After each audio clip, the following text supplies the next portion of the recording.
Hola, muy buenas tardes a todos y bienvenidos a un nuevo programa del canal de Vicente Fuentes y de la web ufopolis.com. Bueno, esto es un programa especial aniversario que viene para el día 24 de julio y que hacemos un año en el canal de YouTube que estáis siguiendo y que, bueno, pues yo la verdad es que estoy encantadísimo con hacer los vídeos que hago y con el feedback que tengo vuestro, que la verdad es que es muy positivo, ¿no? Los comentarios son geniales, aprendo mucho de los emails que me mandáis y bueno, pues la verdad es que muy positivo, estoy tan contento que he decidido hacer un especial de los ovnis más grandes de la historia para celebrar que estoy ya un año con vosotros y bueno, pues qué mejor manera de hacerlo que con 25 mega ufos que realmente merece la pena conocer su caso y de alguna manera vivir lo que les pasó a tantas personas, a tantos testigos que se encontraron con ovnis gigantescos, impresionantes, ovnis que desafían las leyes de la física al respecto de la potencia que sería necesaria para levantar tanto peso, ¿no? Tales artilugios, ¿no? Bueno, vamos a empezar comentando que evidentemente ha habido avistamientos de objetos colosales a lo largo de toda nuestra historia, además con tamaños inmensos, ¿no? Hay una posibilidad que la ufología baraja y es que estén flotando en nuestra atmósfera artefactos similares a las naves nodriza, es decir, lo que serían artilugios diseñados para llevar a otros ovnis de pequeño tamaño en su interior. Y es que el inclasificable fenómeno de los no identificados, bueno, pues protagoniza encuentros, por ejemplo, del tercer tipo, también protagoniza problemas técnicos en donde parece que los objetos se van a caer encima de testigos y sobre todo estamos hablando de maquinaria con una tecnología imposible, habida cuenta de la potencia que sería necesaria para sostener en vuelo lo que sería pues una estructura tan pesada y de, bueno, pues realmente de unas dimensiones tan colosales, ¿no? Bueno, hasta el momento se han reportado objetos que parecen materializarse de la nada, también realmente realizando representaciones que parecen diseñadas al milímetro para cambiar la percepción de los testigos, como eligiendo a una persona determinada del mundo para que viva eso, para cambiar lo que es su concepción de la vida, o quizá porque no les queda más remedio que hacerlo así, que aparecer a esa altura determinada, quizá por cuestiones de presión, de temperatura, de humedad, para favorecer sus intercambios de energía con el medio ambiente o con el propio rendimiento del reactor que tengan, pero también eligiendo a algunos testigos para que protagonicen sucesos inolvidables en toda su vida. De hecho, muchos de estos objetos colosales que vamos a ver en este videoprograma de 25 ovnis ufazos colosales, bueno, pues parece que llegan a casi aterrizar en la superficie de nuestro planeta. Puede decirse realmente que si a nosotros se nos avería el coche, por ejemplo, el Fiat que tengo yo ahí aparcado ahí abajo, que la verdad es que me da muchísimos problemas con los faros continuamente y en fin, y el sistema eléctrico, que no sé cuántas veces habré cambiado la batería, bueno, pues si a nosotros nos pasa esto, podría decirse que quizá en el cosmos hay otros artefactos de otras civilizaciones que a lo mejor también tienen problemas técnicos y la única manera que tienen de arreglarlos es bajando prácticamente a la biosfera de nuestro planeta. Vamos a empezar con el primer caso, muy reciente, 23 de abril del año 2007, y aquí tenemos al capitán Ray Bowler de la aerolínea Aurigny Air Services, que, bueno, está en un trayecto desde Alderney hasta Southampton. Tiene que cruzar el Canal de la Mancha. Esto es la costa suroeste de Inglaterra. Bueno, esto es un vuelo sencillo, corto, de 130 kilómetros y apenas 45 minutos de duración. Y resulta que el señor Ray Bowler expone que de pronto observa algo, hay como un flash de color amarillo y bueno, pues le viene por la parte izquierda de su cabina de pilotaje. Y lo que se encuentra es algo totalmente increíble, porque observa un objeto con un fuselaje extremadamente alargado, de color amarillo y además con unas dimensiones rarísimas, porque la longitud y la altura del mismo tenía unas proporciones de 15:1, es decir, era larguísimo, pero era muy poco alto, podemos decir. Bueno, esto aparece para sorpresa de toda la tripulación y entonces acto seguido Ray Bowler y también el copiloto, bueno, se lanzan directamente a por los prismáticos para ver aquello, empiezan a enfocarlo y se dan cuenta de que no es solo un objeto, sino que hay van dos objetos en formación, está alrededor de unos 65 kilómetros de su posición y tiene que ser inmenso, tiene que medir prácticamente 1700 metros de largo cada uno de ellos. Bueno, lo más increíble es que este señor, Ray Bowler, expuso en una rueda de prensa celebrada en el Club Nacional de Prensa de Washington que su encuentro duró ni más ni menos que 15 minutos. Es que imaginaros lo que sería estar 15 minutos observando dos ovnis que son más grandes que el edificio Burj Khalifa de Dubái, ¿no? Que es prácticamente el doble de grande que ese edificio, ¿no? Y bueno, su posición estaba, como decíamos, a unos 65 kilómetros y lo cierto es que este caso, que como decíamos es del año 2007, es realmente muy reciente, bueno, pues resulta que no lo vieron ellos nada más, sino que cuando bajaron a una altura de 600 metros, cuando ya estaban ya para aterrizar en el aeropuerto, bueno, pues resulta que en los radares de la sala de control del aeropuerto de Jersey aparecieron dos ecos no identificados de 1700 metros cada uno de ellos. Esos ecos estuvieron ni más ni menos que 55 minutos de reloj desafiando lo que serían las leyes de la física y por supuesto violando el espacio aéreo de Inglaterra. Un caso realmente colosal con dos de los ovnis más grandes vistos nunca y que desde luego pues a mí me parece algo realmente extraordinario y es un comienzo del programa fulgurante, ¿no? Bueno, vámonos al segundo caso, Luisiana, porque resulta que existe un excepcional testimonio de un avistamiento de un ovni de 260 metros. Para que nos hagamos una idea, pues sería, pues vamos a ver, alrededor de 6 veces la anchura de un campo de fútbol, para que nos hagamos un poco pues la imagen, ¿no? Y esto lo realiza este avistamiento un ex ingeniero de la NASA que afirma en una comunicación al portal UFO Casebook que a las 6:15 de la mañana del 29 de septiembre de 2010, es decir, hace nada, resulta que observó dos objetos, otra vez dos objetos, no identificados, del tamaño, como decíamos, de dos estadios de fútbol cada uno, flotando sobre Luisiana a una velocidad estimada de 1046 kilómetros por hora. Tenían una espectacular forma de media luna que desde luego no tiene muchos referentes en la historia de la ufología. Bueno, al parecer el testigo observó aquello en total silencio desde su casa, desde su porche. Es que imaginaros lo que sería la escena, ¿no? Encontrarse dos medias lunas preciosas y perfectas, reflejando delicadamente los primeros rayos solares de la mañana a una altura además que él calculó pues la que sería la de un vuelo 767, un avión comercial, y bueno, eso sí, realizando un espectacular arco de 15 grados por encima de su vertical, o sea, es uno de los avistamientos más bonitos de la historia, más espectaculares y con dos objetos que desde luego pues tienen como decíamos pocos referentes en la historia de la ufología. Vamos a por el siguiente caso, ocurrido en 1996 en la pequeña provincia de Salta, en Argentina.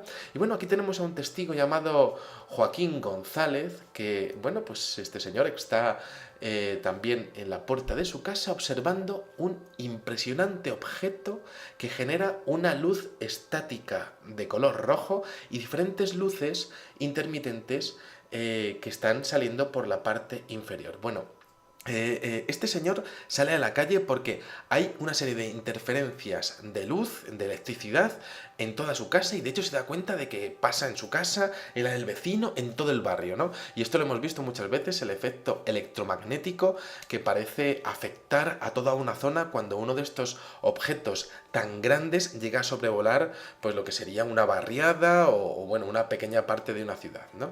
Bueno, este objeto al parecer medía, según los cálculos que realizó Joaquín González, en base a referencias que había en el entorno, mediría 300 metros de largo, es decir, 6 veces la altura de la Estatua de la Libertad.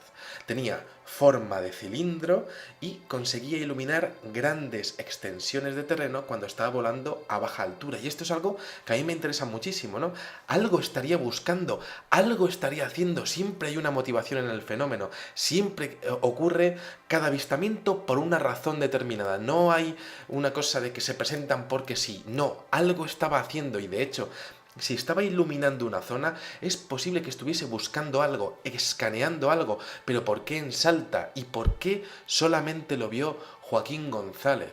¿Es que acaso no había suficientes vecinos para verlo en la localidad? No, parece que el fenómeno elige a una persona determinada para que lo vea, lo presencie, lo disfrute y también se aterre.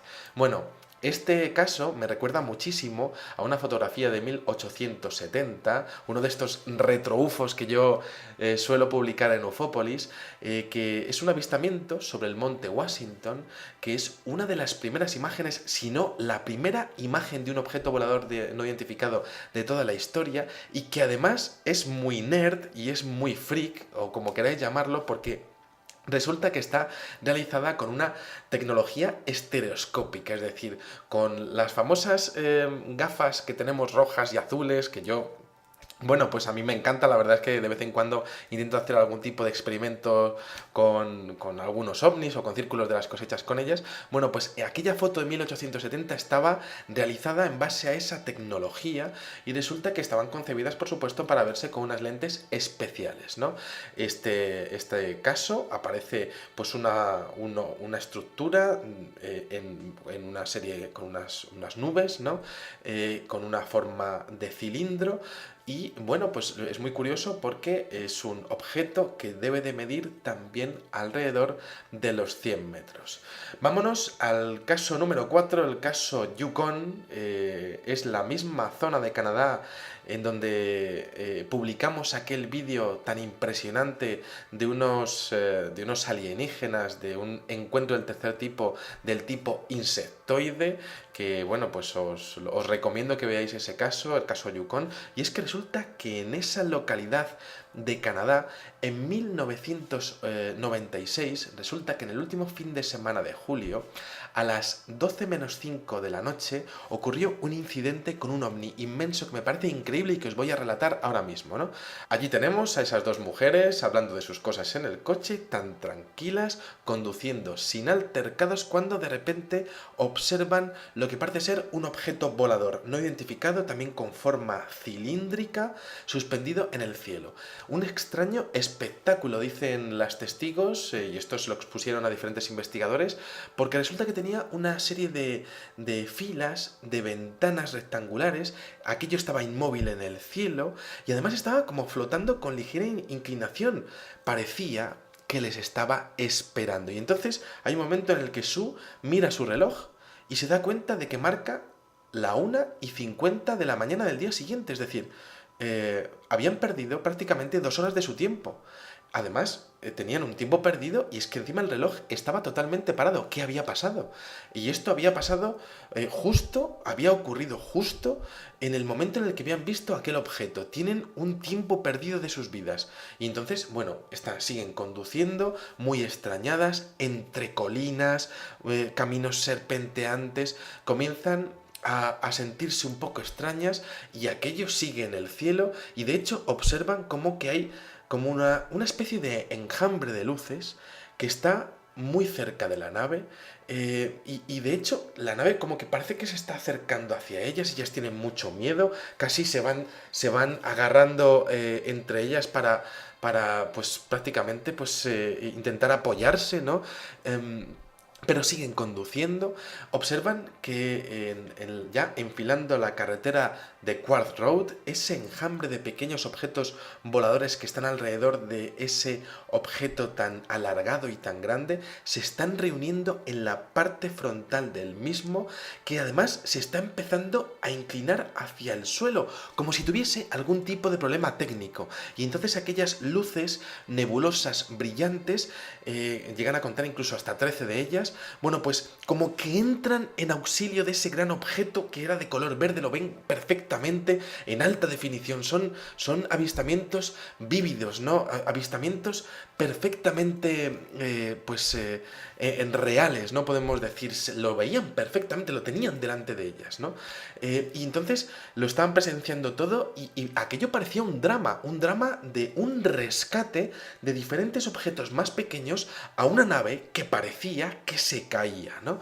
Bueno, aquellas mujeres eran testigos de una extrañísima maniobra y entonces van conduciendo en ese momento por una colina empinada hasta que se dan cuenta de que los pequeños objetos van desapareciendo y el objeto más grande pues va recuperando lo que viene siendo su estabilidad, su conformación y su estructura horizontal, ¿no? Su inclinación horizontal. Y entonces hay un momento en el que observan cómo ese gran objeto empieza a inclinarse por detrás de una colina, pero es que tenía que ser inmenso. Y es cuando empiezan a darse cuenta de que lo que tienen delante tiene que tener cientos de metros, ¿no? Porque de hecho lo ven tan grande como la montaña que tienen enfrente, ¿no? Pero es que ellas seguían perturbadas por la anomalía temporal que habían tenido. Hemos perdido 2 horas. ¿Qué es lo que está pasando? ¿Por qué nosotras, no? ¿Qué es lo que ocurre, no? Entonces, mientras que van conduciendo, hay un detalle curiosísimo y es que ellas observan una prospección minera a la derecha, lo dejan, ¿no? Y ven a un montón de mineros que están trabajando, ajenos totalmente al espectáculo que tienen delante, ¿no? Y claro, eso es una cosa rarísima porque tendrían que haber estado todos mirándolo, pero no. Era como un fenómeno que solamente podían ver ellas en ese momento, ¿no? Entonces piensan en parar el coche, piensan en bajarse, pero hay un momento en el que Sue tiene miedo, y tiene miedo por su hijo, ¿no? Porque dice, yo he perdido 2 horas de mi tiempo, ¿y qué habrá sido de mi hijo? ¿Y qué es lo que estará ocurriendo en mi casa? Bueno, esto estaban ya a 12 kilómetros de la posición de la casa, ¿no? Y dijeron, bueno, vamos para allá, ¿no? Y mientras que están yendo para allá, observan cómo el gran ovni empieza a hacer una maniobra increíble encajándose entre dos montañas y desapareciendo, pues en una maniobra que era una auténtica locura a nivel aeronáutico, diciendo, pero ¿cómo no se ha empotrado en esas montañas y cómo es posible que no las haya ni rozado, ¿no? Bueno, estas mujeres aceleran el coche, llegan hasta su casa y resulta que llegan tocando el claxon, histéricas perdidas, porque se dan cuenta de que son las 3:30 de la mañana y es que han perdido otras 3 horas en un viaje de apenas 12 kilómetros. Y entonces llegan totalmente, pues histéricas perdidas, el hijo les está esperando en el porche, ¿no? Y bueno, pues faltaban esas horas de su vida y ellas piensan, y esto lo expusieron en diferentes declaraciones a diferentes investigadores, que desde luego ellas habían protagonizado un incidente en una campana de realidad, en donde el espacio y el tiempo no funcionaba igual que en el resto de la Tierra, como un entorno controlado, como si aquella maniobra que realizaron aquellos pequeños ovnis en auxilio de aquello tan grande que se caía y que finalmente se oculta en la montaña, pues hubiese perturbado lo que es la realidad y bueno, realmente la realidad de aquellas dos mujeres que estaban bajo el área de influencia de aquella maniobra de salvamento increíble, en este caso Yukon de 1996, ¿no? Bueno, resulta que el día 11 de diciembre de 1996, un mes después, hay otros testigos que exponen que ven otro ovni de alrededor de 1500 metros de largo en la misma zona, apareciendo y desapareciendo, es decir, con una materialización espontánea, ¿no? Que es algo que se ha visto ya en más casos y que casi expone un fenómeno holográfico de todo lo que es el fenómeno ovni, ¿no? Que podríamos exponer que es casi como un fallo en Matrix en algunas ocasiones, o la teoría del interruptor, es decir, le doy al botón, me dejo ver por las causas que sean y le doy otra vez al botón y entonces desaparezco de vuestras vistas, ¿no? Bueno, claro, esto por supuesto nos haría pensar que a lo mejor yo estoy aquí hablando, ¿no? A las 2 de la tarde, hablando en este especial, en una 10ª planta y lo mismo tengo un platillo volante ahí en la ventana, ¿no? Y yo no lo sé porque es invisible, ¿no? Y lo mismo me está ahí mirando diciendo, a ver qué dices, chaval. Bueno, pues un poco así, ¿no? Este tipo de cosas de los ovnis invisibles, sin ninguna duda, pues exponen un carácter de camuflaje del fenómeno para no ser visto, pero por supuesto para escuchar y ver lo que la inteligencia que estuviese detrás del fenómeno quisiera ver, ¿no? Esa situación de poder por encima del ser humano, ¿no? Bueno, vamos a por el caso Guanica, Puerto Rico, también reciente, 18 de enero del año 2008 a las 10:15 de la noche. Y aquí tenemos la parte alta de una región que se llama Vibones, situado en la costa suroeste de Puerto Rico. Y aquí tenemos a un testigo que se llama José Martínez, que está en su casa y oye lo que es el vuelo de un avión, pero bueno, tiene que ser muy bajo, un vuelo muy bajo, como si se fuera a estrellar casi un avión en su casa, ¿no? Y entonces, bueno, sale al porche y inmediatamente después observa él, y eso sí, todos los vecinos de la localidad, que por cierto ya han visto más cosas raras en los días anteriores, bueno, observa un enorme objeto con forma clásica de platillo volante, esto es un disco, con cientos de filas, otra vez, de luces rojas alrededor, sobrevolando una colina, ¿no? Y de hecho bajando a la misma, y se pone a muy baja altura, ¿no? Las luces rojas eran tan centelleantes que deslumbraban, que no podían verlo bien, ¿no? Tenían que echarse las manos casi a los ojos porque no podían mirarlo directamente, ¿no? Bueno, entre los testigos, entre aquellos vecinos, hay un matrimonio que se llama Roberto García y su mujer Patricia, que tratan de fotografiar la inmensa estructura, pero que no pueden hacerlo porque su cámara no permite reflejar tantísima luz y, bueno, las condiciones de iluminación eran malas, ¿no? Bueno, el ovni, que debía medir alrededor de 400 metros de diámetro, pues llega un momento en el que despega durante unos segundos y se va hacia la localidad de Lajas a gran velocidad, eso sí, en total silencio. Y tendría que haber cortado el aire, ¿no? Tendría que haber algún tipo de sonido, de ruptura del sonido, de la barrera del sonido, o incluso, bueno, lo que viene siendo la propia turbulencia, ¿no? Pues no se oía absolutamente nada, como si esa tecnología estuviese utilizando algún tipo de energía antigravitatoria, ¿no? Bueno, como decimos, no era la primera vez que en Vibones veían un ovni de esas características, una vez más, materializándose, bajando, desplazándose y desapareciendo a la vista de todo el público, ¿no? Son casos que podemos decir que como decíamos, pues realmente parecen diseñados, ¿no? Y además parecen obedecer a una necesidad. Bajo, me dejo ver, ¿no? Y a partir de ese momento realizo mis actividades que tenga que hacer y luego desaparezco.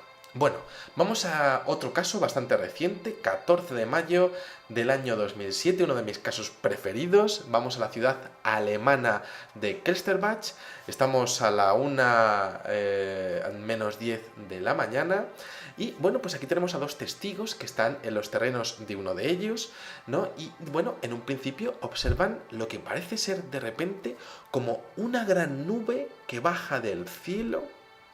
Empiezan a observar cómo es una estructura vaporosa y se queda prácticamente en la superficie a unas decenas de metros de ellos y observan como que hay diferentes luces de pequeño tamaño que empiezan a asomar por la parte inferior de esa nube y esto se da cuenta de que es como una base que está proyectando una luz finalmente como de color plateada, ¿no? Muy brillante, fascinante de ver, una experiencia increíble y al poco rato resulta que los testigos se maravillan al observar cómo el objeto poco a poco va tomando una composición, una textura metálica y empiezan además a ver detalles, 239 metros de largo por 25 metros de ancho, una auténtica mole que tienen delante, también unos 25 metros de alto, es decir, tiene que ser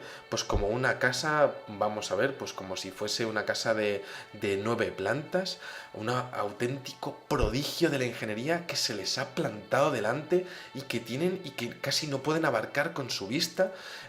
Y de hecho ven que tiene como un fulgor anaranjado en la parte frontal, una especie de cúpula en la parte final y luces que se encienden y se apagan en la parte de abajo. Todo plateado, fascinante, muy, muy, muy polido, ¿no? Y bueno, pues resulta que, bueno, a los pocos segundos de aquel impresionante evento, ambos presencian como aquel objeto que mide como 3 aviones Airbus A380, uno detrás de otro, ¿no? Pues vuelve a envolverse en la nube de vapor y desaparece otra vez yéndose hacia el cielo, pues en una secuencia muy similar a la del famoso OVNI de Viborg de Dinamarca de 1976, ¿no? Bueno, como habréis visto en las fotografías, es un OVNI bastante curioso, casi pues muy aerodinámico, ¿no? Con una cúpula en la parte central, ¿no? Y como con una serie de partes abombadas en la parte inferior, ¿no? En lo que sería el fuselaje inferior, ¿no? Y bueno, como decíamos, 239 metros de una auténtica maravilla volante no identificada con capacidad para camuflarse en una estructura vaporosa.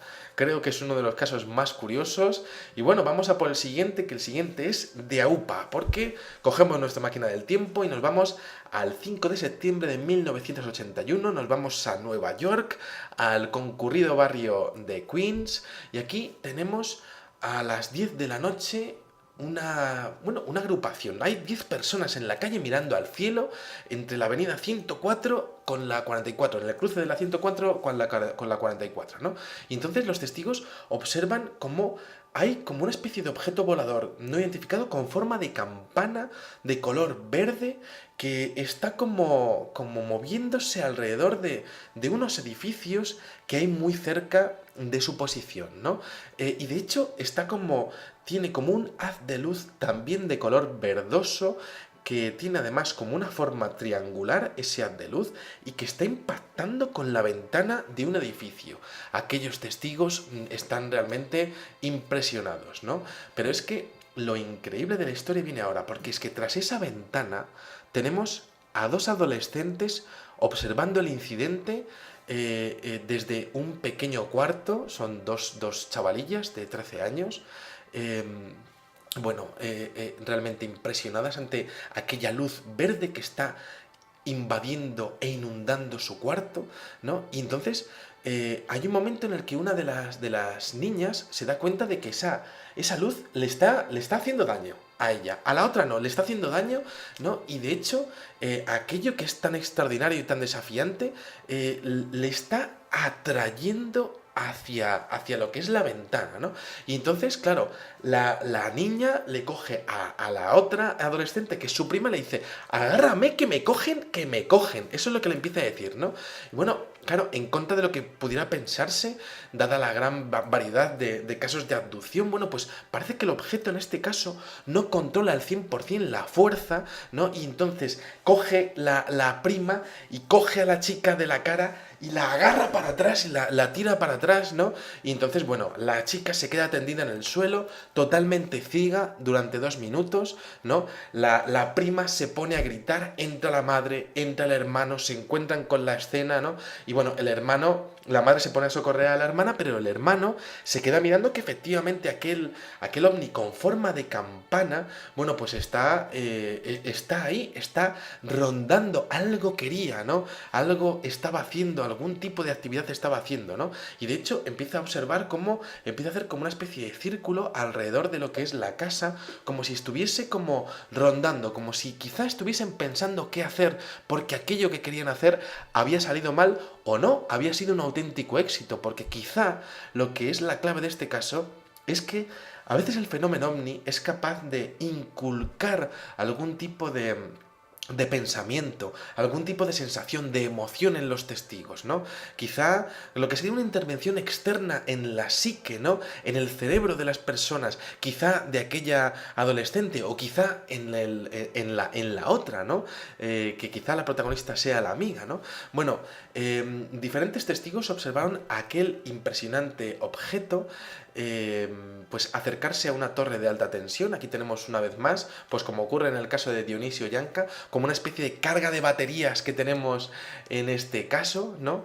Y bueno, pues esos movimientos de aquel objeto, con esas luces verdes muy brillantes en la punta, luces verdes y amarillas en el borde inferior. Además, decían algunos testigos que había como una especie de ventanas triangulares y de hecho había como un pequeño sonido de bip, bip, ¿no?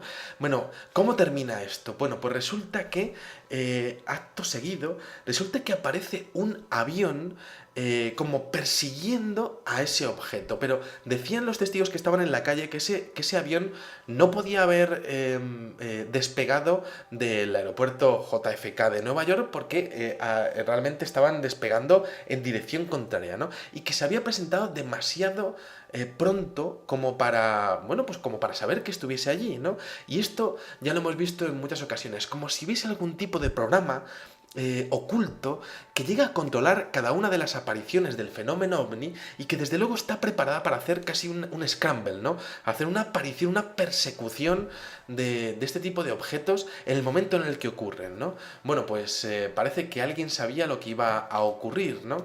Y bueno, en este caso, cuando este avión llega a iluminar a ese ovni precioso y perfecto con forma de campana, uno de mis preferidos de toda la historia, este ovni, una vez más, efecto interruptor, desaparece.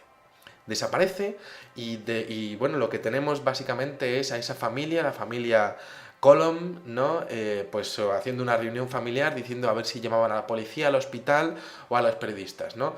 No quisieron llamar a la policía y parece que la niña se recuperó finalmente de la vista, ¿no? Y llamaron al New Yorker, al diario New Yorker, donde finalmente fue publicada esta impresionante historia, ¿no?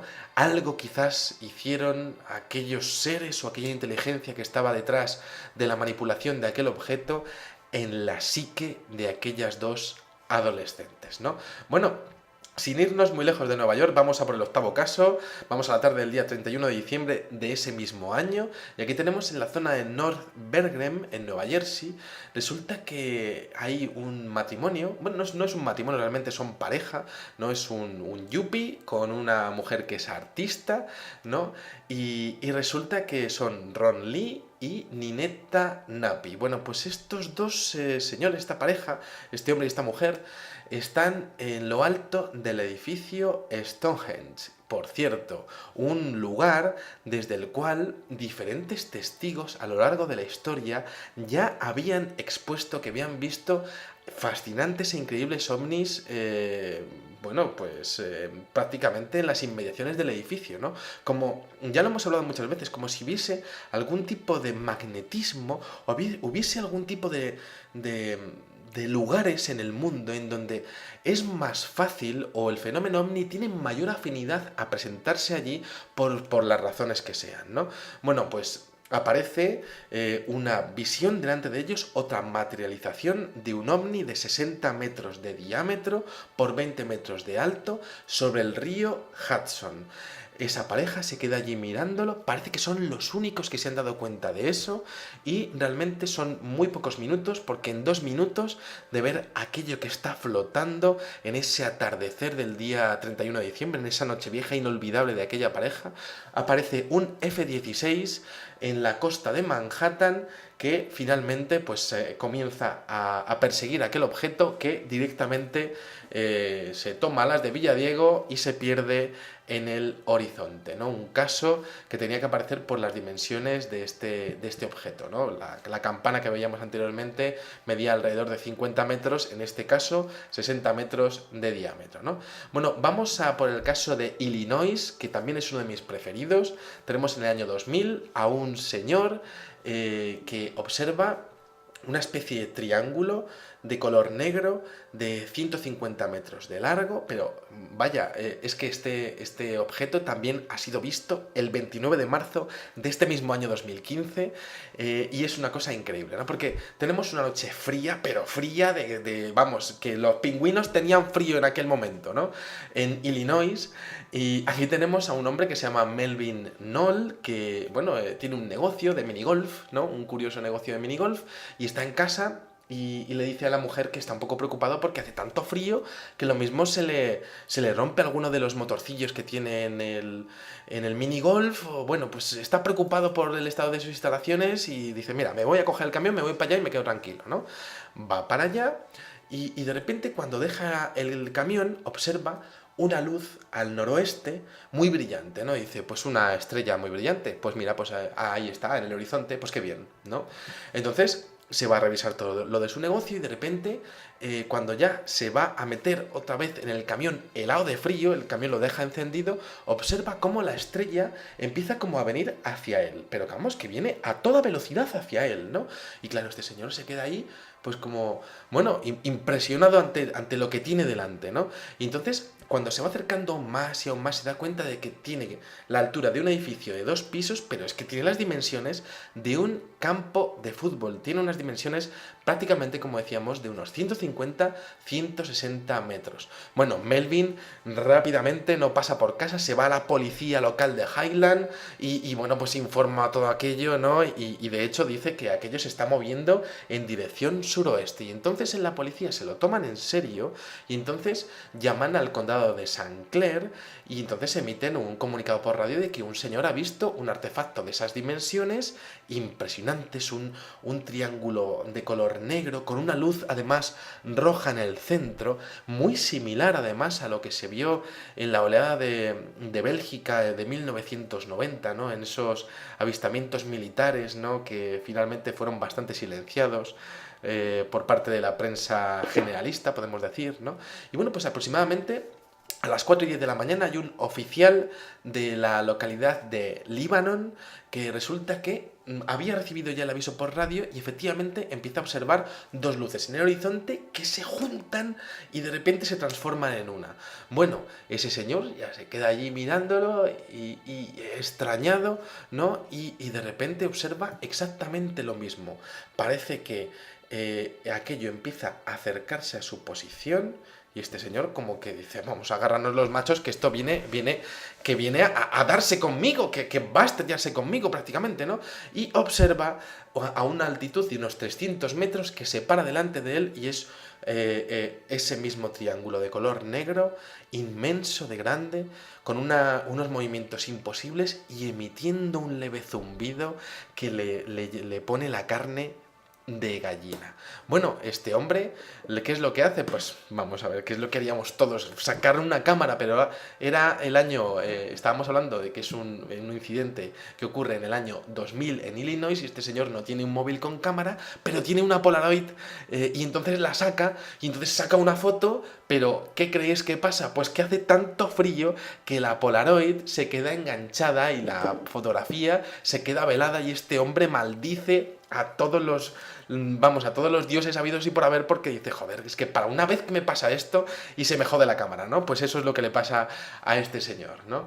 Bueno, pues ahí tenemos el caso de estos avistamientos de Illinois que como decíamos fueron otra vez, se han podido ver otra vez este mismo año 2015 cerca del río Mississippi, el mismo objeto. Vamos a por el caso número 10, Warwickshire, otro de mis preferidos, impresionante.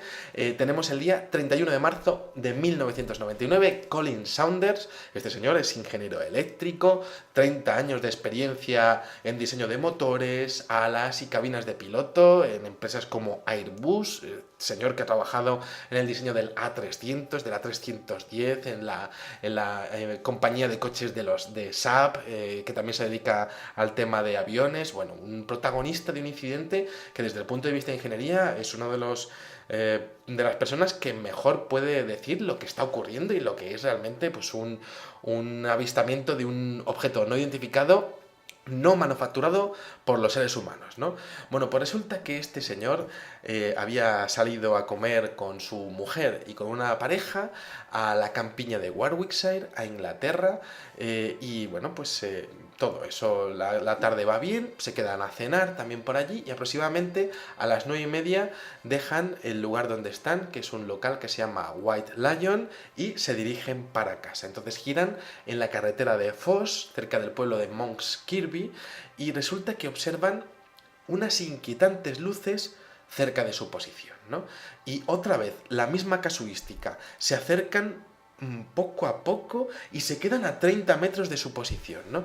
Y entonces se dan cuenta este señor que son como 4 luces en fila y de hecho se da cuenta de que están como inclinadas, otro objeto que parece que está como con problemas técnicos, ¿no? Que están inclinadas como 25 grados, ¿no?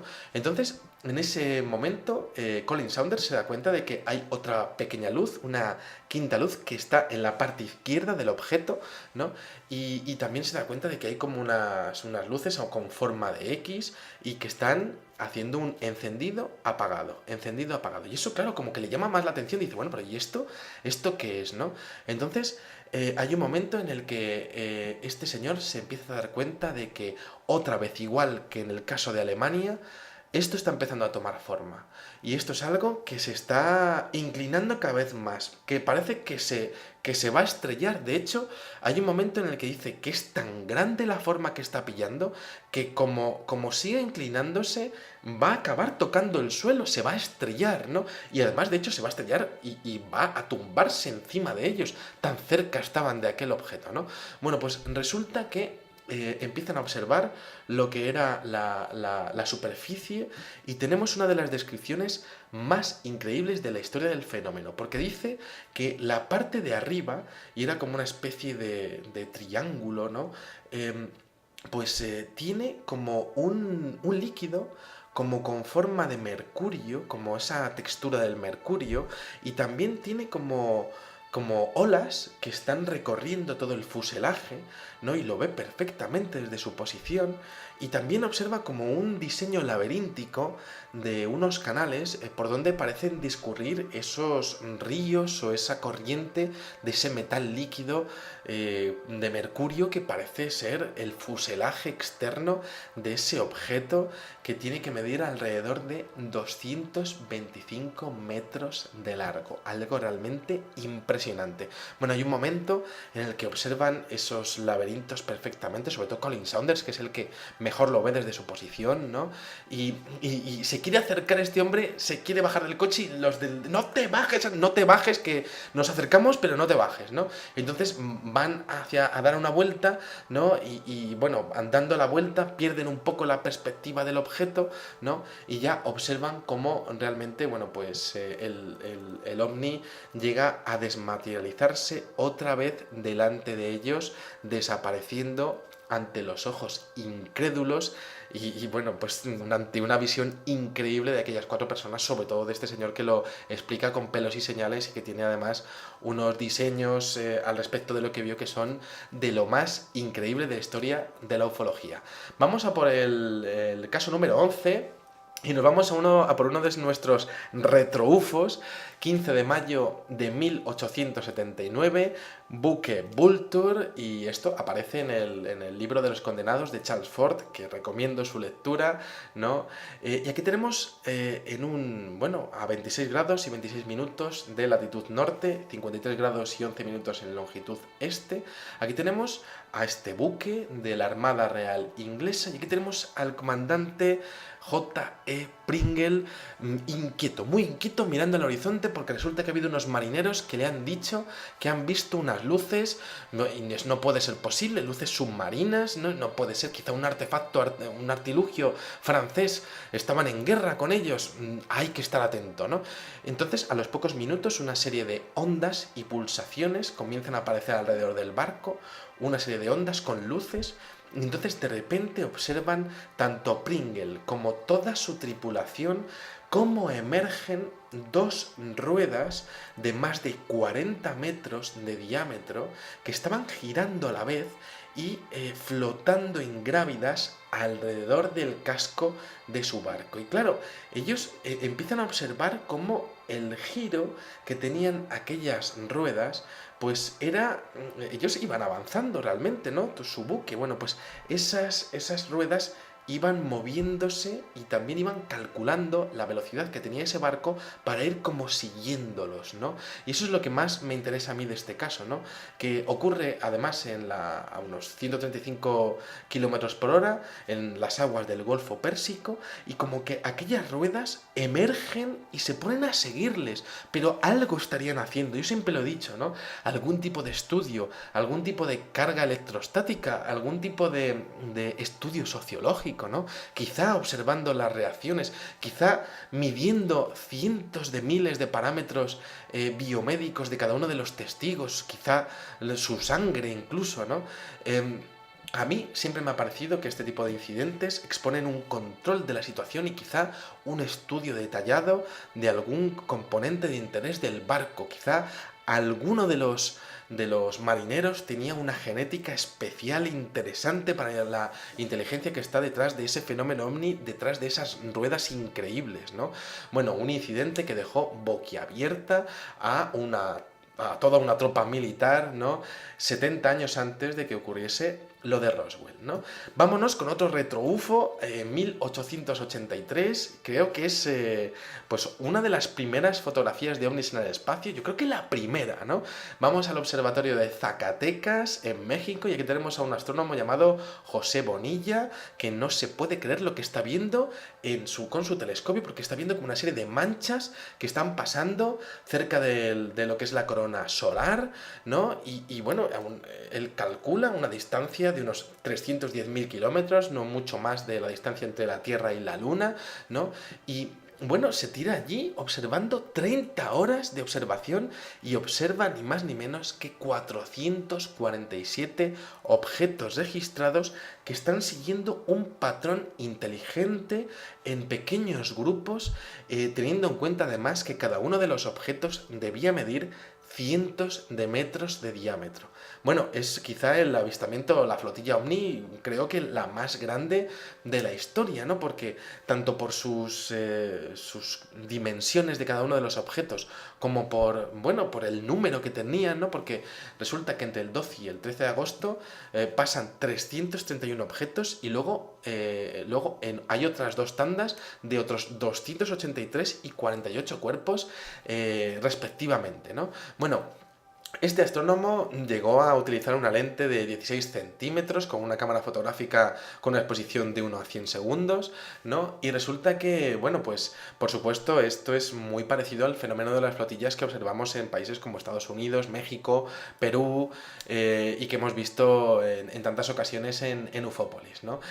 Bueno, esto realmente fue mandado a diferentes observatorios, ¿no? Y de hecho hay una publicación que se llama L'Astronomie, que es francesa, donde estaban los principales descubrimientos astronómicos de aquellos momentos, y resulta que recibe la información con escepticismo, pero al observar las fotografías, ¿no? Y la pericia con la que este señor había realizado las tomas fotográficas, bueno, pues se dan cuenta de que es uno de los mayores descubrimientos astronómicos de la historia, y de hecho lo incluyen en lo que sería en la página número 347 del volumen de descubrimientos internacionales de aquel año 1885. Bueno, vámonos al suceso del SS Siberian, ocurrido el día 12 de noviembre de 1887, aguas jurisdiccionales de Canadá. Y aquí tenemos a un barco también en alta mar, en donde, bueno, pues toda la tripulación otra vez vuelve a observar una inmensa esfera que flota a 16 metros sobre las olas, que está, bueno, pues está maniobrando en contra de la dirección del viento y que está realizando vuelos rasantes por encima del barco, ¿no? Y claro, ellos casi que se tienen que echar al suelo ante lo que está ocurriendo, ¿no? Una esfera que medía 200 metros, para que nos hagamos una idea, pues como poner dos veces el Big Ben uno encima del otro, ¿no? Y bueno, redondo, de color anaranjado, con un comportamiento autónomo y con un incidente que no dura más de 5 minutos y que, bueno, que queda como referencia en todo este tema de los ovnis inmensos. Vamos a otro retro UFO, porque esto, como vemos, hay casos muy actuales, pero es que el fenómeno nos acompaña desde hace muchos años, ¿no? No es una cosa que podamos decir aplicable o achacable al estallido de la ciencia ficción o de las televisiones o de la era de Internet, no, no, cuando no existía absolutamente nada también pasaban estas cosas, ¿no? Entonces, bueno, vámonos a un caso que aparece en el catálogo de Pasaporte a Magonia de Jacques Vallée. Tenemos la localidad de Leroy, en el estado de Kansas, Estados Unidos, 10:30 de la noche del 19 de abril de 1897, y aquí tenemos a un señor que se llama Alexander Hamilton, que está durmiendo allí en su cama, y entonces le despierta algo que son sus caballos, que están inquietos, y bueno, este señor dice, bueno, vamos a ver, esto es que alguien ha entrado en el establo y pobre de él si le cojo, ¿no? Está este hombre ya acostumbrado a bregar con con los traficantes de whisky de la zona y con aquel que quisiera poner un pie en sus terrenos, ¿no? Entonces lo que hace es coge a su hijo, le despierta, se coge el fusil y se va para ver quién está osando meterse dentro de lo que es su propiedad. Y efectivamente, allí, en el camino hacia el establo, hay ve unas luces en sus terrenos. Y dice, pero bueno, ¿y esto qué es? Las luces son 100 metros de un objeto con forma de cilindro, muy similar, por cierto, al avistado en Alemania del Este en 1967, con una cabina transparente, con diferentes franjas estrechas de color rojo que recorren todo el fuselaje externo y, bueno, por supuesto, falta de elementos aerodinámicos, timones de cola, motores, ¿no? Y bueno, pues lo interesante es que observa en su interior 6 figuras de aspecto repugnante, tal y como lo dice él, que le daba un asco, que no podía ni verlos, ¿no? Que hablaban además en un lenguaje desconocido para los testigos y que de hecho están como manipulando un cable en donde están cogiendo a una de las becerras que tenía en un corral cercano, y a la pobre becerra la están como bueno, pues la tienen cogida y la están metiendo para lo que es el interior del objeto, ¿no? Un objeto, como decíamos, con la anchura del estadio, pues el Nou Camp, por ejemplo, del Barcelona, ¿no? Bueno, ese toque absurdo del fenómeno OVNI, ¿no? Por supuesto, de un objeto que es capaz de llegar hasta la Tierra con esa tecnología y que coge una becerra con un cable, ¿no? Bueno, realmente increíble, ¿no? Vamos a por el caso número 15, que por cierto, este caso último a mí me recuerda muchísimo a los avistamientos que ha habido en Fukushima, por ejemplo, ¿no? Al visto en Salta, en Argentina, y también al de Fukushima tras el tsunami de 2010, ¿no? Es la misma estructura con forma cilíndrica que pudo verse flotando por encima de la central nuclear en los momentos en los que había escapes radiactivos, ¿no? Esto fue captado por varias cámaras de televisión que se... ¡Ay! Que se me cae el lápiz. Voy a seguir. Que se encontraban fijas observando las instalaciones, ¿no? Bueno, vamos a Lynn Grove, también 4 días antes de este caso de Alexander Hamilton, y aquí tenemos a 5 hombres que observan a menos de 700 metros de ellos. Pues es un objeto con 4 apéndices gigantescos, 100 metros de largo, y 2 humanoides de cabellos largos que que se ven perfectamente a través de una cabina. Pero es que lo curioso de este caso es que de manera surrealista aquellos 2 humanoides como que estaban intentando como ocultarse de ellos, ¿no? Es decir, estaban realizando una aproximación a la biosfera terrestre, a la superficie, y, y estaban tratando de ocultar sus rostros, o como ocultar sus figuras, ¿no? Es ese aspecto bizarro que tiene el fenómeno OVNI que a mí la verdad es que me vuelve loco por lo incomprensible y fascinante que es a la vez, ¿no?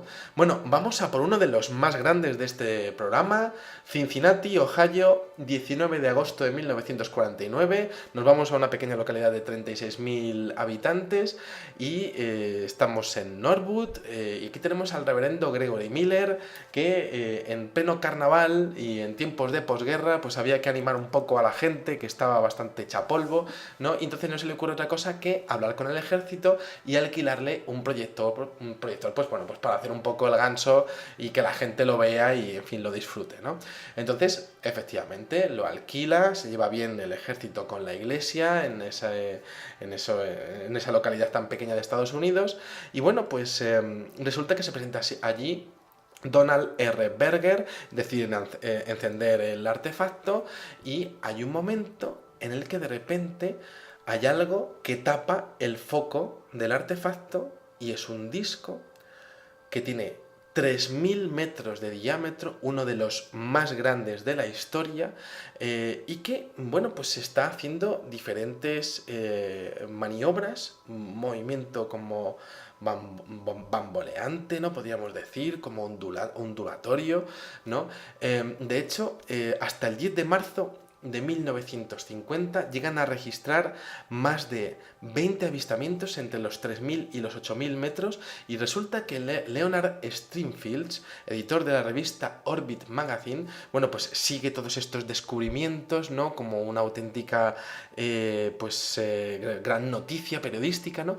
Y expone un detalle curiosísimo, que es que cada vez que se producía un avistamiento, había un telex oficial, una comunicación oficial a lo que era la base, a lo que sigue siendo y es hoy, la base de Wright-Patterson, en donde estuvimos estudiando en diferentes ocasiones que existe una instalación llamada Hangar 18 relacionada con todo lo que sería el control y la recuperación de ovnis estrellados, ¿no? Es posible que aquel avistamiento de un ovni de 3.000 metros, pues evidentemente fuese de total interés del lugar al que iban los ovnis estrellados en aquel momento, ¿no?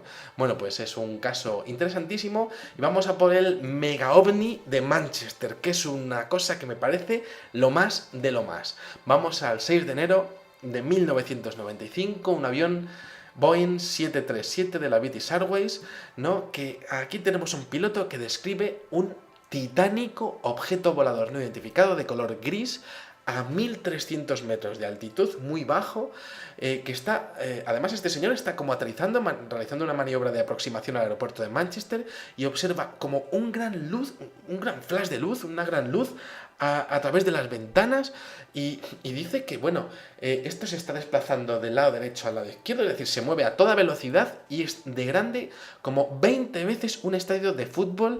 Creo que es el ovni más grande de los que se han podido ver en la Tierra, más de 3.100 metros de diámetro, además con una forma rarísima, con una especie de ondas en lo que sería su fuselaje externo. Y bueno, lo curioso es que el Ministerio de Defensa británico, el día 5 de agosto de 2010, desclasificó una serie de documentos en donde no solamente este piloto lo había visto, sino que es que hay otro testigo en tierra que también fue capaz de ver este titánico objeto. Pero claro, la gran pregunta es, ¿pero cómo no lo vio todo Manchester? Bueno, pues parece que son, como decíamos, avistamientos que eligen el momento, ¿no? Y eligen también a los testigos, ¿no? Como si hubiese realmente una elección en base a unos parámetros desconocidos, pero resulta que ocurre así, ¿no? Bueno, vamos a por el caso Joanna C., publicado por la Mutual UFO Network del año 1966, un ovni que me parece pues entrañable porque son dos niñas, es un caso muy sencillo, son dos niñas que están en Carson City, en las afueras, y están jugando en una casa de campo y al entrar en un bosque, en un pequeño claro de un bosque, observan un objeto de unos 40 metros de diámetro con forma de balón de rugby aterrizado y resulta que no le dicen nada a nadie, ¿no? Observan además un movimiento como en zigzag a la hora de despegar, porque lo ven aterrizado y luego ven que despega, ¿no? Pero despega como haciendo como diferentes paradas y ya para arriba, ¿no?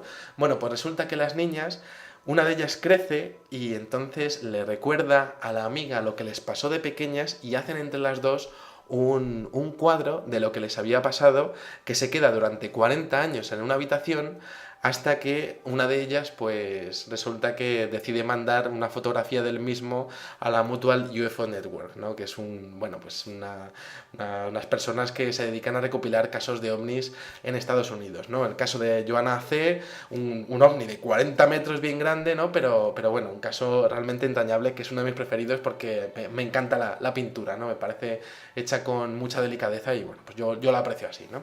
Bueno, vamos al mítico encuentro del día 27 de marzo de 1970, el caso número 19, a las 12 de la mañana, en el pantano de Gabriel y Galán, en Cáceres. Aquí tenemos a un hombre llamado Santos Nicolás, que acude a una escuela de mayores en la aldea de Aigal, y resulta que observa durante 15 minutos un excepcional objeto volador no identificado de un tamaño similar a una plaza de toros. Para que nos hagamos una idea, tendría que medir prácticamente unos 50 o unos 60 metros de diámetro. Esto aparece así reflejado en el catálogo Stendek, y además estaba como expulsando unos gigantescos haces de luz de color verde y amarillos, ¿no? Yo creo que es una visión que tiene este señor, que también podemos confiar o no, y esto, por supuesto, pues cada uno de vosotros tiene que tener su propia opinión, y bueno, pues yo solamente expongo los casos a nivel periodístico, ¿no? Pero bueno, me parece muy curiosa su visión, y es que parece que los ovnis de tamaño de estadios de fútbol, joder, pues es que aparecen más frecuentemente de lo que podríamos llegar a imaginar en un primer momento, ¿no? Bueno, vamos a por el caso número 20, la preciosidad de Tulsa, ¿no? Y es que la revista Life publica en su edición nacional una imagen de un ovni retratado el día 2 de agosto del año 65 en Tulsa, Oklahoma, y que pasa por ser una de las mejores pruebas de la historia del fenómeno ovni. Aquí tenemos a un ingeniero llamado A.L. Smith, que está especializado en turbinas de motores de aviones a reacción, que trabaja en la compañía American Airlines, y quien, acompañado de su hijo de 14 años y de 3 testigos más, observan a un objeto volador no identificado que está fuera de su casa, a unos 600 metros de altura, pero es que está casi posando para ellos, ¿no? Y es un objeto cuyo diámetro se estima en alrededor de 50 metros. Es que, para que os hagáis una idea, lo que son 50 metros de largo, ¿no? O sea, si alguna vez cogéis un metro y ponéis un metro, ¿no? Multiplicarlo por 50 y ese es el tamaño colosal de ese objeto, ¿no? Bueno, pues la imagen queda inmortalizada con una definición exquisita en un film del tipo ASA-64, y bueno, pues lo tengo aquí, pues realmente quizá no sea de los más grandes si lo comparamos con el monstruo de Manchester del año 1995, pero es que se ve tan bien. Y es que, claro, a veces es tan difícil ver ovnis, fotografías de ovnis que sean buenos, que realmente pues yo lo aprecio mucho, ¿no? Y creo que si os puedo hacer llegar un 5% de la impresión y la pasión que tengo yo por estas cosas, pues yo creo que ya es algo disfrutable, ¿no? Vamos al caso de Urca, Brasil, caso número 21, abril de 1970, Bahía de Urca, Río de Janeiro, y un señor que hace unas fotografías a la costa con una película Kodak Plus, con una velocidad de exposición de 12 segundos, ¿no?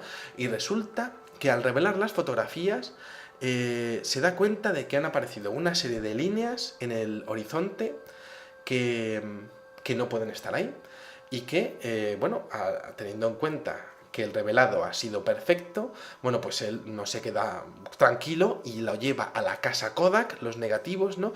Y resulta que en la casa Kodak le dicen que esos objetos son reales, han tenido que estar, pues tranquilamente flotando a 13 km por hora durante más de 2 minutos sobre lo que es la bahía de Urca en Río de Janeiro, y lo más alucinante es que tienen que haber medido 100 metros cada uno de los objetos.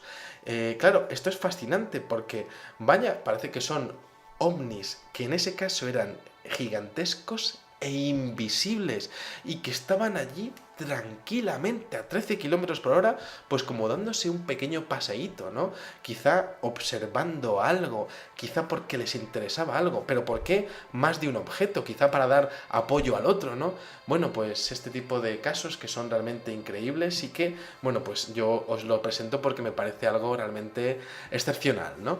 Y vamos a por otro ovni excepcional, el ovni con forma de helado, de fresa, que llamo yo, ¿no?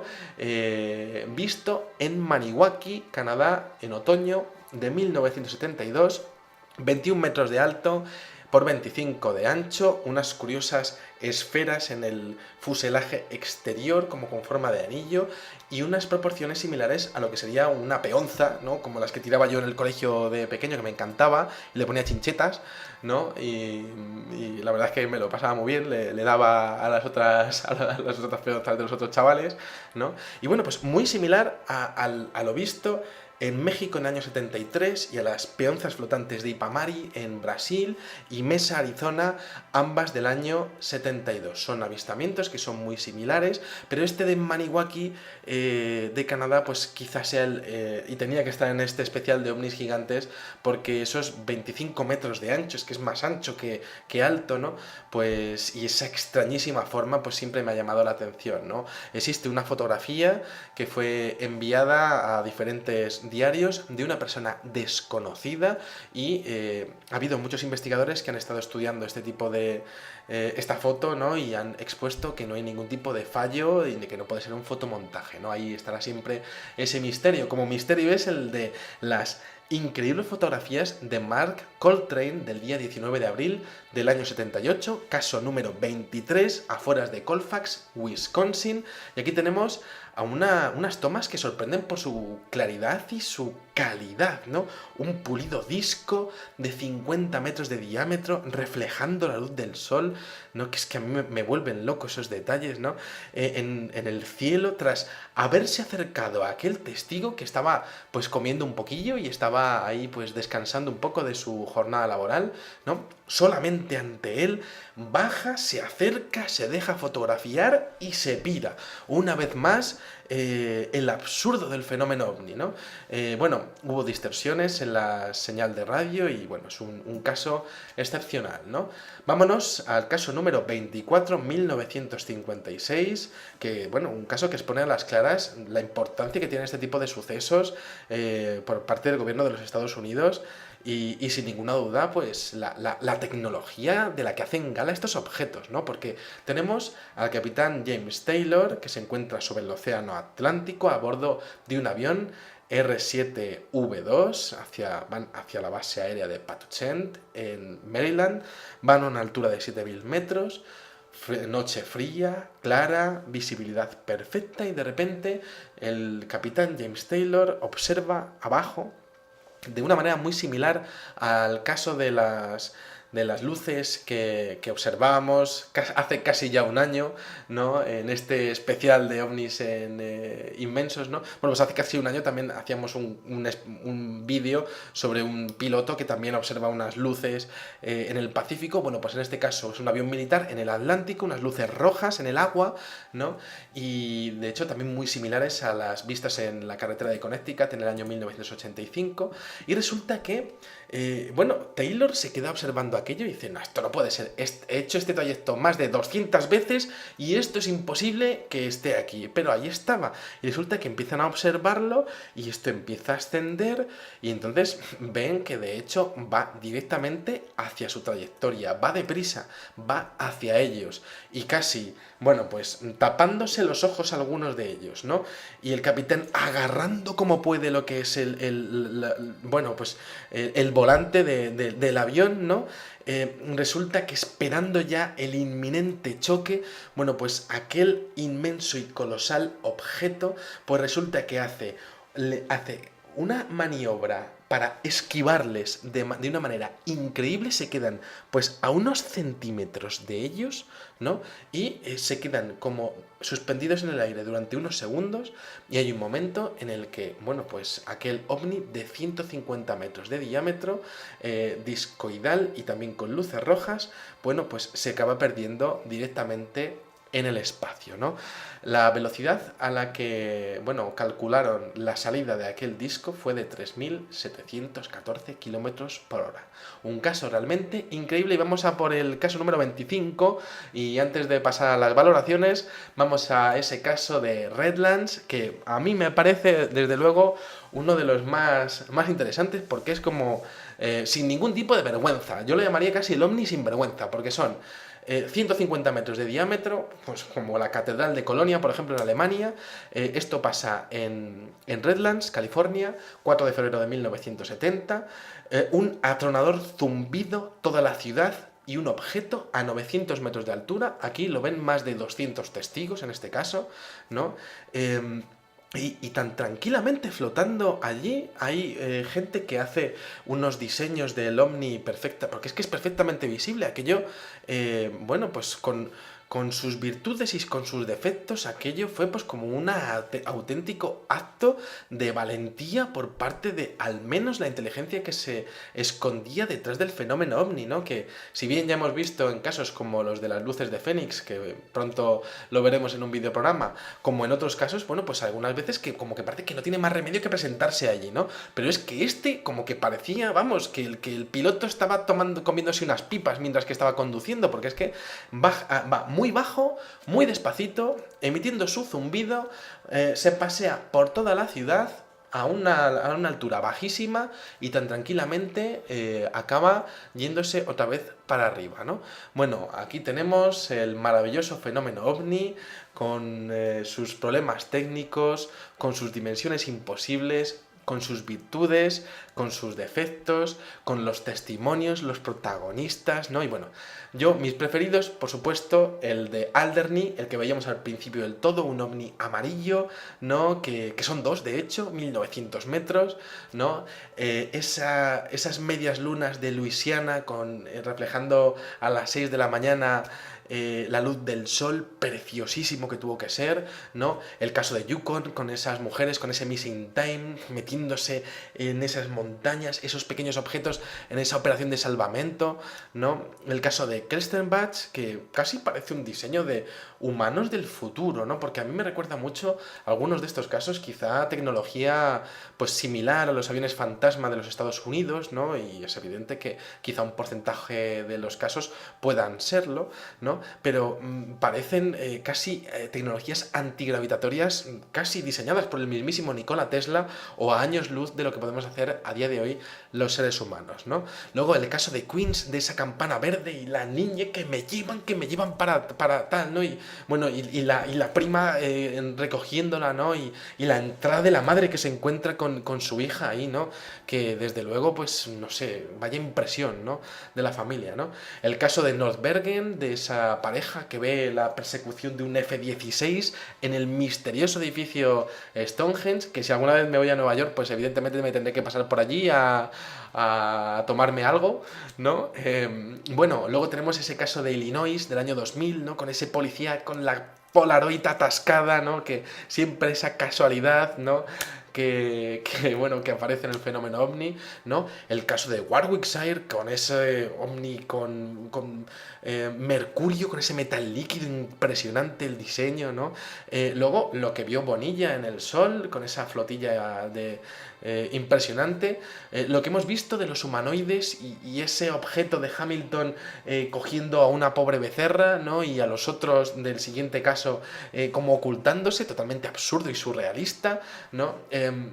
Bueno, el mega ovni de Manchester, no sé si es mi preferido, ahí va a estar, ¿no? 3100 metros de auténtico monstruo tecnológico, además rarísimo, como con 4 tambores de pues lo que sería de salida de combustible por detrás, ¿no? Y bueno, pues esos ovnis tan únicos, ¿no? Como los de Tulsa, Maniwaki, ¿no? Y Redlands, que desde luego forman parte de un fenómeno que lo quiera la gente o no, está ahí, les guste a los gobiernos o no, pues se dejan ver de vez en cuando en este teatro de lo imposible y de lo impensable bueno, pues que de vez en cuando llegan a disfrutar algunos de los ciudadanos de este planeta Tierra tan raro, tan bizarro, tan único y tan extraordinario a la vez, ¿no? Así que nada, aquí os dejo con este especial primer aniversario, un auténtico placer haber estado este año con vosotros. Os aseguro que me quedan muchas historias que contaros y además son todas la leche, ¿no? Yo disfruto mucho con lo que estoy haciendo y os agradezco de verdad todo vuestro seguimiento, cuando os suscribís al canal, los comentarios que tenéis, y la verdad es que estoy auténticamente encantado, y que mejor que celebrarlo con 25 bufazos como Dios manda. Así que nada, espero que hayáis disfrutado muchísimo de este videoprograma y os espero en el siguiente. Muchísimas gracias y, como digo siempre, salud y suerte. Adiós.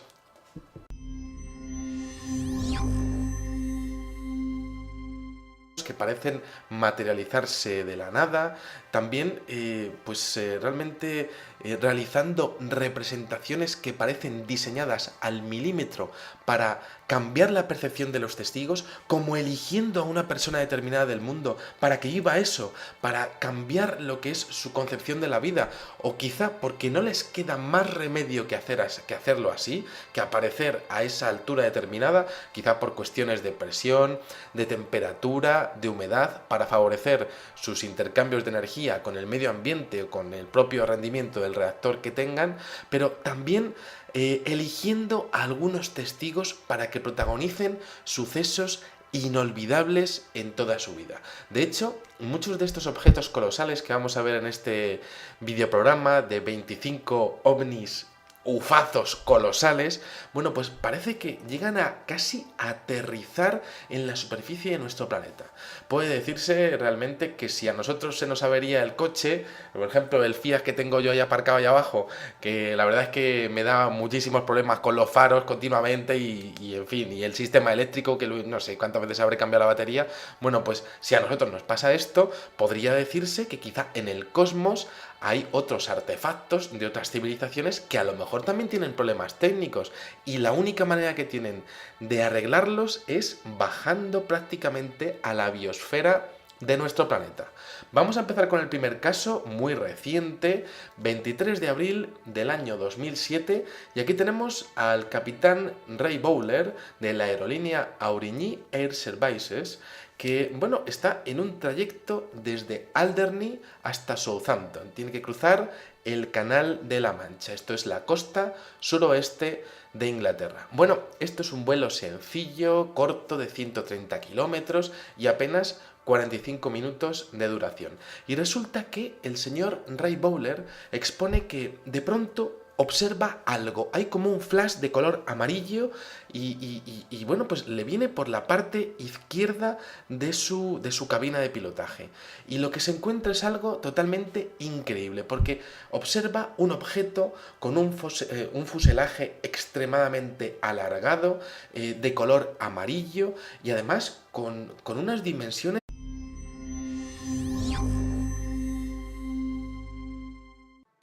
Hola, muy buenas tardes a todos y bienvenidos a un nuevo programa del canal de Vicente Fuentes y de la web ufopolis.com. Bueno, esto es un programa especial aniversario que viene para el día 24 de julio y que hacemos un año en el canal de YouTube que estáis siguiendo, y que, bueno, pues yo la verdad es que estoy encantadísimo con hacer los vídeos que hago y con el feedback que tengo vuestro, que la verdad es que es muy positivo, ¿no? Los comentarios son geniales, aprendo mucho de los emails que me mandáis y, bueno, pues la verdad es que muy positivo. Estoy tan contento que he decidido hacer un especial de los ovnis más grandes de la historia para celebrar que estoy ya un año con vosotros, y bueno, pues qué mejor manera de hacerlo que con 25 mega ufos, que realmente merece la pena conocer su caso y de alguna manera vivir lo que les pasó a tantas personas, a tantos testigos que se encontraron con ovnis gigantescos, impresionantes, ovnis que desafían las leyes de la física al respecto de la potencia que sería necesaria para levantar tanto peso, ¿no? Tales artilugios, ¿no? Bueno, vamos a empezar comentando que evidentemente ha habido avistamientos de objetos colosales a lo largo de toda nuestra historia, además con tamaños inmensos, ¿no? Hay una posibilidad que la ufología baraja y es que estén flotando en nuestra atmósfera artefactos similares a las naves nodriza, es decir, lo que serían artilugios diseñados para llevar a otros ovnis de pequeño tamaño en su interior. Y es que el inclasificable fenómeno de los no identificados, bueno, pues protagoniza encuentros, por ejemplo, del tercer tipo, también protagoniza problemas técnicos en donde parece que los objetos se van a caer encima de testigos y sobre todo estamos hablando de maquinaria con una tecnología imposible, habida cuenta de la potencia que sería necesaria para sostener en vuelo lo que sería pues una estructura tan pesada y de, bueno, pues realmente de unas dimensiones tan colosales, ¿no? Bueno, hasta el momento se han reportado objetos. Este objeto, al parecer, medía, según los cálculos que realizó Joaquín González, en base a referencias que había en el entorno, mediría 300 metros de largo, es decir, 6 veces la altura de la Estatua de la Libertad. Tenía forma de cilindro y conseguía iluminar grandes extensiones de terreno cuando estaba volando a baja altura. Y esto es algo que a mí me interesa muchísimo, ¿no? Algo estaría buscando, algo estaría haciendo, siempre hay una motivación en el fenómeno, siempre ocurre cada avistamiento por una razón determinada, no hay una cosa de que se presentan porque sí, no, algo estaba haciendo y de hecho, si estaba iluminando una zona, es posible que estuviese buscando algo, escaneando algo, pero ¿por qué en Salta? ¿Y por qué solamente lo vio Joaquín González? ¿Es que acaso no había suficientes vecinos para verlo en la localidad? No, parece que el fenómeno elige a una persona determinada para que lo vea, lo presencie, lo disfrute y también se aterre. Bueno, este caso me recuerda muchísimo a una fotografía de 1870, uno de estos retroufos que yo suelo publicar en Ufópolis, que es un avistamiento sobre el monte Washington, que es una de las primeras imágenes, si no la primera imagen de un objeto volador no identificado de toda la historia, y que además es muy nerd y es muy freak, o como queráis llamarlo, porque resulta que está realizada con una tecnología estereoscópica, es decir, con las famosas gafas que tenemos rojas y azules, que yo... Bueno, pues a mí me encanta, la verdad es que de vez en cuando intento hacer algún tipo de experimento con algunos ovnis o con círculos de las cosechas con ellas. Bueno, pues aquella foto de 1870 estaba realizada en base a esa tecnología y resulta que estaban concebidas, por supuesto, para verse con unas lentes especiales, ¿no? Este caso aparece pues una estructura en una serie con unas nubes, ¿no? Con una forma de cilindro. Y bueno, pues es muy curioso porque es un objeto que debe de medir también alrededor de los 100 metros. Vámonos al caso número 4, el caso Yukon. Es la misma zona de Canadá en donde publicamos aquel vídeo tan impresionante de unos alienígenas rarísimas porque la longitud y la altura del mismo tenía unas proporciones de 15:1, es decir, era larguísimo, pero era muy poco alto, podemos decir. Bueno, esto aparece para sorpresa de toda la tripulación y entonces acto seguido Ray Bowler y también el copiloto, bueno, se lanzan directamente a por los prismáticos para ver aquello, empiezan a enfocarlo y se dan cuenta de que no es solo un objeto, sino que hay van dos objetos en formación, está alrededor de unos 65 kilómetros de su posición y tiene que ser inmenso, tiene que medir prácticamente 1700 metros de largo cada uno de ellos. Bueno, lo más increíble es que este señor, Ray Bowler, expuso en una rueda de prensa celebrada en el Club Nacional de Prensa de Washington que su encuentro duró ni más ni menos que 15 minutos. Es que imaginaros lo que sería estar 15 minutos observando dos ovnis que son más grandes que el edificio Burj Khalifa de Dubái, ¿no? Que es prácticamente el doble de grande que ese edificio, ¿no? Y bueno, su posición estaba, como decíamos, a unos 65 kilómetros Y lo cierto es que este caso, que como decíamos es del año 2007, es realmente muy reciente, bueno, pues resulta que no lo vieron ellos nada más, sino que cuando bajaron a una altura de 600 metros, cuando ya estaban ya para aterrizar en el aeropuerto, bueno, pues resulta que en los radares de la sala de control del aeropuerto de Jersey aparecieron dos ecos no identificados de 1700 metros cada uno de ellos. Esos ecos estuvieron ni más ni menos que 55 minutos de reloj desafiando lo que serían las leyes de la física y por supuesto violando el espacio aéreo de Inglaterra. Un caso realmente colosal con dos de los ovnis más grandes vistos nunca y que desde luego pues a mí me parece algo realmente extraordinario y es un comienzo del programa fulgurante, ¿no? Bueno, vámonos al segundo caso, Luisiana, porque resulta que existe un excepcional testimonio de un avistamiento de un ovni de 260 metros. Para que nos hagamos una idea, pues sería, pues vamos a ver, alrededor de 6 veces la anchura de un campo de fútbol, para que nos hagamos un poco pues la imagen, ¿no? Y esto lo realiza este avistamiento un ex ingeniero de la NASA que afirma en una comunicación al portal UFO Casebook que a las 6:15 de la mañana del 29 de septiembre de 2010, es decir, hace nada, resulta que observó dos objetos, otra vez dos objetos, no identificados, del tamaño, como decíamos, de dos estadios de fútbol cada uno, flotando sobre Luisiana a una velocidad estimada de 1046 kilómetros por hora. Tenían una espectacular forma de media luna que desde luego no tiene muchos referentes en la historia de la ufología. Bueno, al parecer el testigo observó aquello en total silencio desde su casa, desde su porche. Es que imaginaros lo que sería la escena, ¿no? Encontrarse dos medias lunas preciosas y perfectas, reflejando delicadamente los primeros rayos solares de la mañana a una altura además que él calculó pues la que sería la de un vuelo 767, un avión comercial, y bueno, eso sí, realizando un espectacular arco de 15 grados por encima de su vertical. O sea, es uno de los avistamientos más bonitos de la historia, más espectaculares y con dos objetos que desde luego pues tienen como decíamos, pocos referentes en la historia de la ufología. Vamos a por el siguiente caso, ocurrido en 1996 en la pequeña provincia de Salta, en Argentina.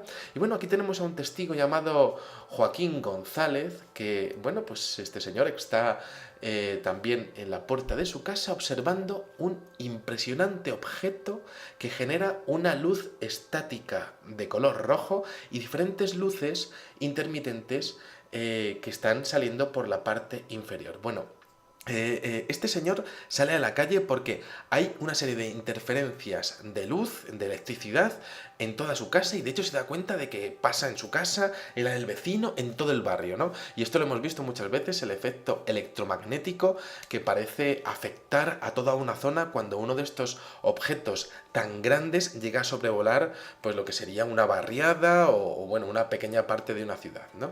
Bueno,